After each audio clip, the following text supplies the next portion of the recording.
50 लाख से भी ज्यादा कोरोना के केसेस हो चुके हैं इंडिया में और हर दिन लगभग 1200 से भी ज्यादा लोगों की मौत हो रहा है और इसके बीच में 3 करोड़ से भी ज्यादा लोग बेरोजगार हुए हैं लॉकडाउन की वजह से। Severe acute respiratory syndrome SARS-CoV-2 ये एक वायरस है जो एक डिजीज पैदा करता है जिसको हम बोलते हैं कोविड-19 यानी कि corona virus disease 2019। Corona virus is a large family और इसके अंदर में बहुत सारे वायरस आते हैं जैसे कि MERS middle east respiratory syndrome और ह्यूमन कोरोना वायरस NL63 और ह्यूमन कोरोना वायरस OC43 ऐसे कई सारे वायरसेस होते हैं। But now which virus is causing the problem, that is SARS severe acute respiratory syndrome CoV-2 जो कि कोविड-19 जैसा डिजीज को पैदा कर रहा है। ये कोविड-19 चाइना की वुहान शहर से निकल के पूरी दुनिया में तबाही मचा दी और इसके साथ साथ कई सारे देशों की अर्थव्यवस्था का कमर तोड़ के रख दी। ऑल ऑफ सडन ये पता चला कि रशिया ने अपना पहला वैक्सीन निकाल दिया है और इसके साथ साथ इसका मैन्युफैक्चरिंग करना भी शुरू कर दिया है। लेकिन एक वैक्सीन को बनाने के लिए कम से कम 4 से 5 साल लगता है। लेकिन रशिया ने इतना हड़बड़ी के साथ ये वैक्सीन बना दिया था कि इसका फास्ट क्लिनिकल ट्रायल के बाद इन्होंने सारे डिटेल्स पब्लिक में शेयर करना बंद कर दिया था। इसीलिए आज भी अमेरिका रशिया को संदेह की दृष्टि में देखता है। अगर टेक्निकली बात करूं तो चाइना ने भी एक वैक्सीन बनाया था जो कि सिर्फ सोल्जर के लिए था लेकिन आम लोगों के लिए नहीं था। लेकिन रशिया की ये जो वैक्सीन है ये सबके लिए है। उस तरफ अमेरिका की बात करें तो अमेरिका की ऑक्सफोर्ड यूनिवर्सिटी का कहना है कि उनका जो वैक्सीन बन रहा था वो 3rd क्लिनिकल ट्रायल स्टेज में है। कुछ त्रुटि की वजह से वो वैक्सीन को 3rd स्टेज में रख दिया गया था लेकिन अभी भी उसके ऊपर काम चल रहा है और नवंबर तक वो काम खत्म हो जाएगा।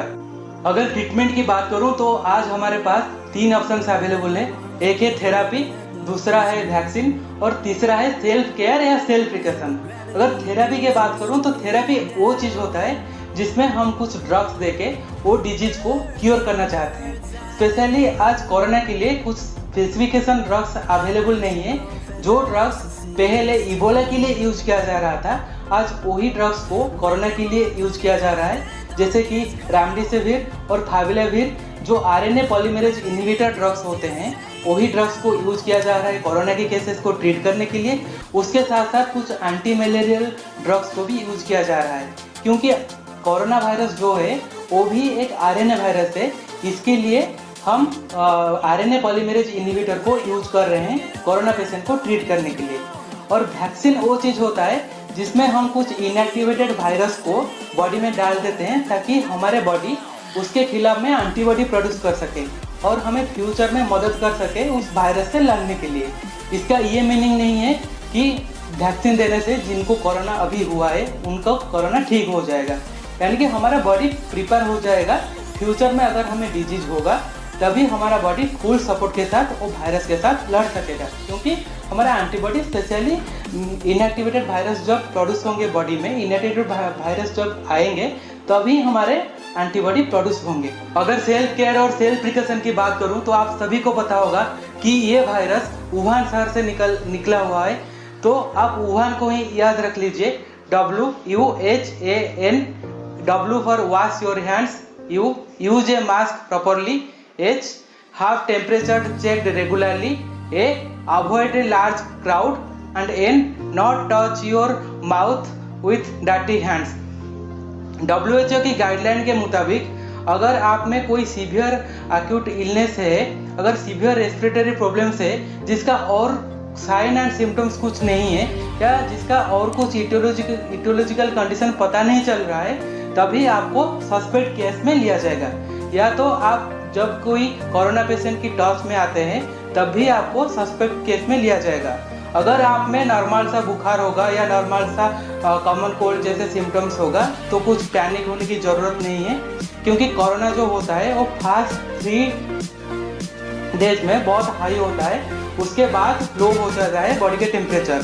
तो अगर आप में कोई कॉमन कोल्ड का जैसा कोई सिम्टम है तो इसमें कुछ पैनिक होने की ज़रूरत नहीं है या कोई डॉक्टर की परामर्श लेने की भी ज़रूरत नहीं है।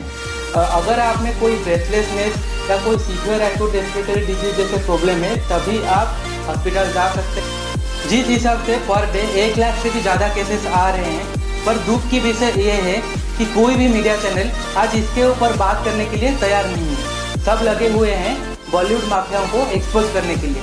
तो आशा करता हूँ कि आप सभी लोग घर में सुस्त होंगे, सतर्क होंगे। तो मैं हूँ चंदन जगदेव, मैं एक MBBS की स्टूडेंट हूँ। तो ऐसे ही मैं मेडिकल रिलेटेड और स्टूडेंट हेल्पफुल रिलेटेड वीडियोस लेके आऊँगा इस चैनल पे। अगर आप चैनल पे नया है तो प्लीज़ चैनल को सब्सक्राइब कर दीजिए और बेल आइकन को दबा दीजिए। इससे हमारा मोटिवेशन बना रहता है। और एक वीडियो के साथ मैं आपसे फिर मिलूँगा, तब तक के लिए नमस्कार।